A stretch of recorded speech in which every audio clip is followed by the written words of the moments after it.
Hi, this is Japanese craft beer reviews. Today we're going to begin a short series of beers from the Kyoto Brewing Company in Kyoto, Japan.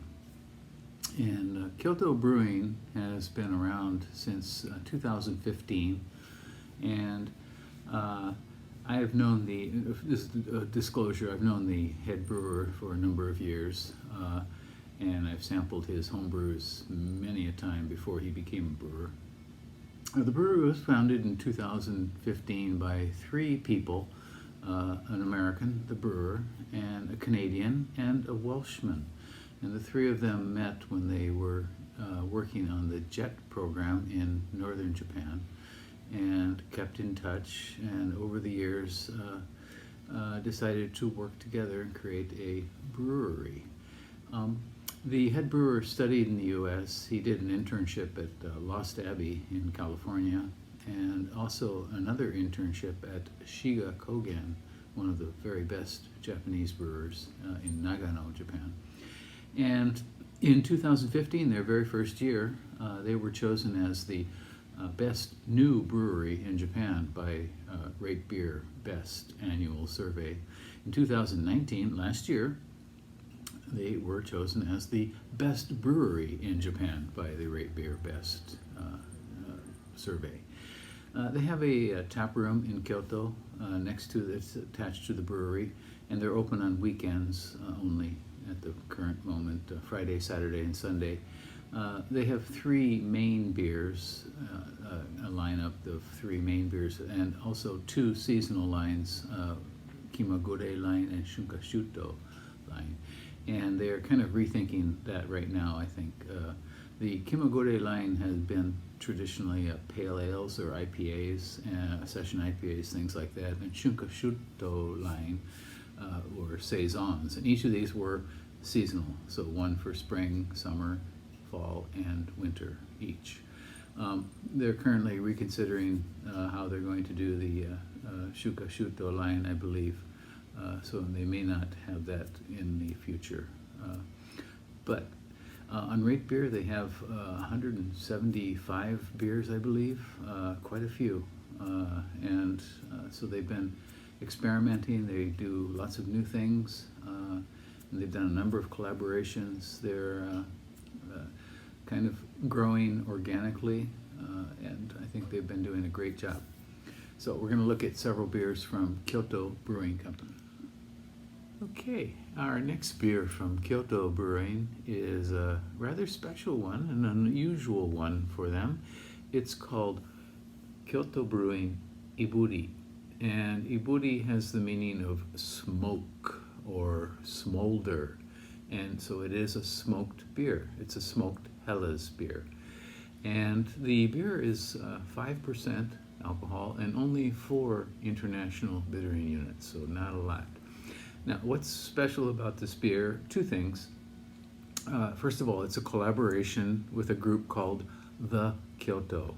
And The Kyoto is a group that is trying to disseminate old Kyoto culture, especially to young or people in the modern age. And they create events and kind of help out on local causes. So it's a Kyoto-centric group. You can check their website and see some of the interesting things that they are doing. So it's a collaboration with The Kyoto, and in order to do that, they were searching for a Kyoto way to make a beer, and they came up with the idea of using smoked tea, what's called kyoban-cha. And it's a smoked tea, which apparently was very popular in the past in Kyoto, but over the years has lost popularity. And now, as they say on their website, it's either you love it or you hate it. And we'll find out. I'm not terribly familiar with it, even though I've lived in the area a long, long time. I'm not a tea drinker. So this beer has Pilsner malt and a small amount of smoked malt, and the bittering hops are Hallertauer Mittelfrüh And flavor aroma hops, none, but then the special ingredient is kyobancha. And it's on RateBeer, this one has only 2 reviews, 3.35 average out of 5. On Untapped, 51 reviews, 3.66 out of 5. So again, it's Kyoto Brewing, Iburi. It's a collaboration with the Kyoto. Let's give this one a go. Very nice design as well for the beer label. Their label art is often very, very interesting.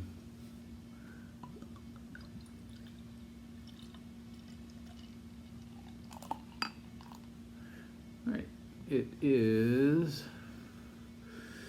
mostly clear, a little bit of haze, and this could be chill haze, I'm not sure, but certainly you can see through it. It's kind of a dark pastel yellow with a centimeter of kind of frothy head. And through the light, what do we see?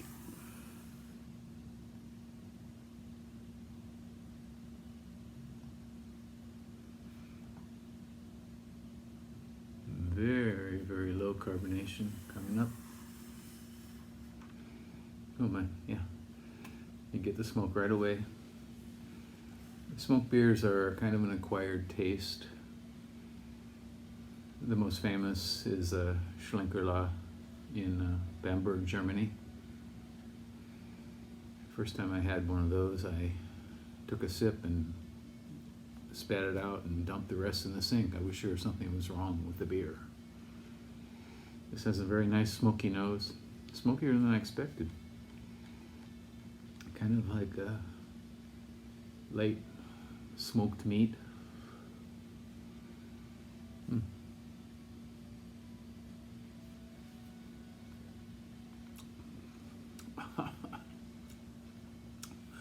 The flavor is also quite smoky. I would say it's phenolic.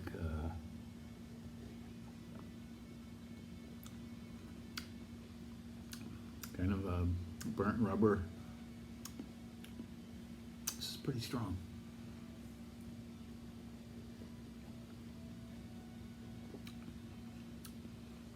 If you get past the smoke, you get some very light maltiness. Not much in the hop department at all. It's basically malt and tea as a sort of hop.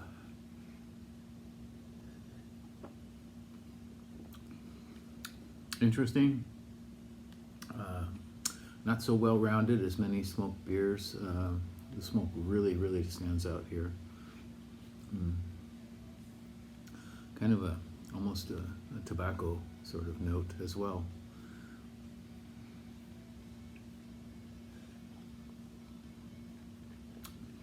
So this is certainly an interesting beer. I've never had anything quite like this.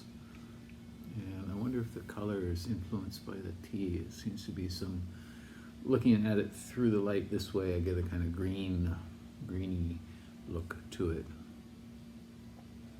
Well, you might want to try this one. This is one of the most unusual Kyoto Brewing Company beers I've had. And so you might want to try it and see what you think. If you know this smoked tea, you'll probably really enjoy this beer. Once again, it's called Kyoto Brewing Iburi, a smoked Hellas, 5% and 4 international bittering units, and Kyobancha tea included. Okay, well that's it for today. We're going to look at a few more Kyoto Brewing beers in the next few videos, so I hope you are tuning in for that. Hope you're doing well. Take care.